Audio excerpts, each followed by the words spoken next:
Salom hammaga do'stlar. Bugun sizlar bilan Mailbetga registratsiya qilishni ko'rib o'tamiz. Qani boshlaylik. Birinchi o'rinda bizga Mailbet ilovasi kerak bo'ladi. Agar ilovasi bo'lmasa, bizning kanalimizda Telegram kanalimiz silkasi bor. Shunga o'tib, silka orqali kirsangiz ham bo'ladi. Birinchi o'rinda Mailbetga kiramiz.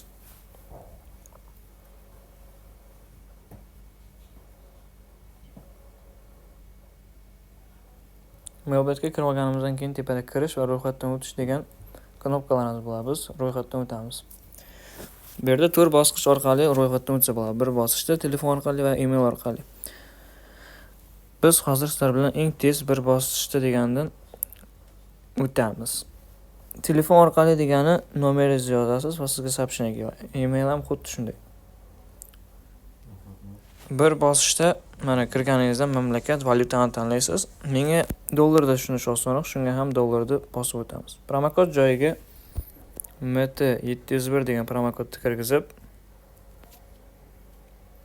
tasdiqlaymizda va ro'yxatdan o'tishni bosamiz.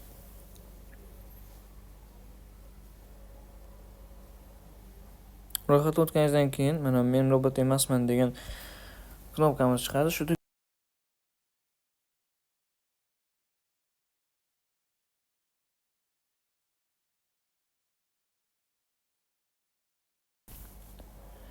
bu bosqichdan o'tgandan keyin sizga login va parol beradi. Buni esdan chiqarmaslik uchun screenshot qilib olamiz va keyingi degan tugmani bosib olamiz.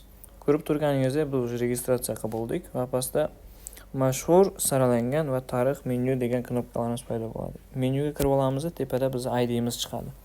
Shu ID'ga kirib, mana bu yerda ma'lumotni to'ldiring degan tugma chiqadi. Shuni bosib olamizda, familiya, ism, hamma narsani to'ldirish kerak bo'ladi. Bo'lmasam siz akkauntingizga solgan pul hammasi shuni yechib olishi mumkin.